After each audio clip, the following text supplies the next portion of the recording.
St. Lucia, one of the most beautiful islands in the Eastern Caribbean.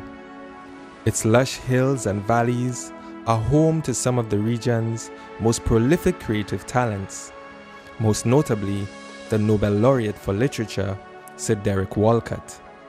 Quite fittingly, a new movement for the creative-minded is blossoming in this island paradise. Enter HeadPhunk. Well, HeadPhunk is a showcase for young talent, particularly performance poetry and original music. That's what it started as, but since then we've opened up the stage, to any kind of art form at all, any kind of performance art or any kind of visual art. As long as people could see and you could show it, that's what it's all about. It's really just a stage, an open stage for young artists to come and just show off their work. See, music presents impeccable intimacy, an emotional language like Viens mon amour. Nous allons danser toute la nuit et faire de la musique douce et belle ensemble. Really and truly, HeadPhunk started one Sunday at a lunch. 5 friends were sitting down having lunch. Actually, one person said, "You guys want to start a revolution?" And that's how it started. And we started to, talk about it and came up with a name there right away. A HeadPhunk, a very interesting, the name itself. It's, about getting into your head and just messing with your head. So we started downtown. We were able to speak to the owner of a small cafe downtown, that's Champs Cafe in downtown Castries. He had a nice little platform outside, and there was a electric light right over it, and we just felt that it had a nice little ambience. So we started right there. Eventually ended up at Samans Park, actually in the grotto at Samans Park, thanks to Landmark Events, who are now sponsors of HeadPhunk.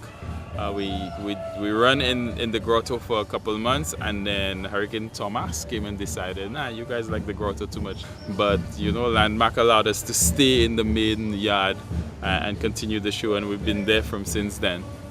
The stage is open to anybody. You could just come to the shows the last first day of the month. You come up, you register, your name and your piece. And then you go on stage and perform. And what happens is that when people perform, eventually people become a part of a family. This day is young, the future gold, like the open sky. Well, I found you and I found I felt the highest high.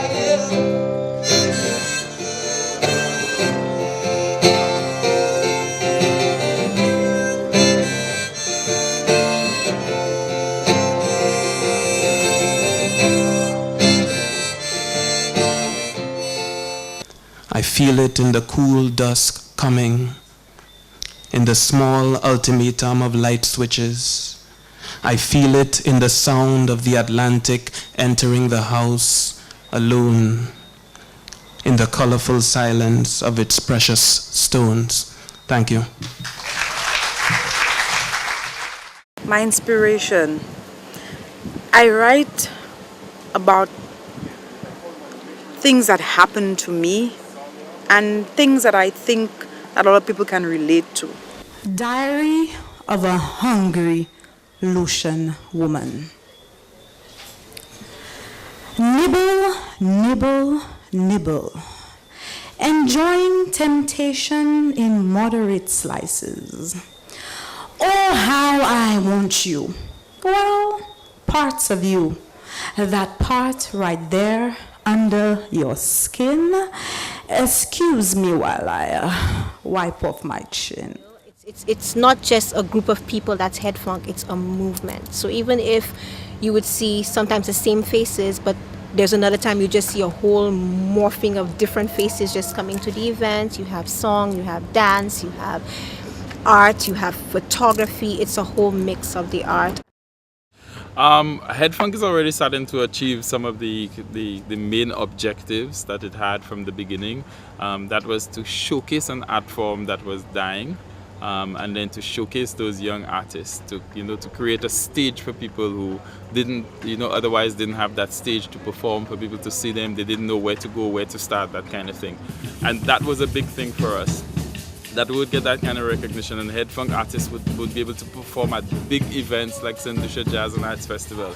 But to actually have our own night, that's even bigger than we dreamed, and it's wonderful. And from the response of the tourist board, it looks like it's something that's going to continue.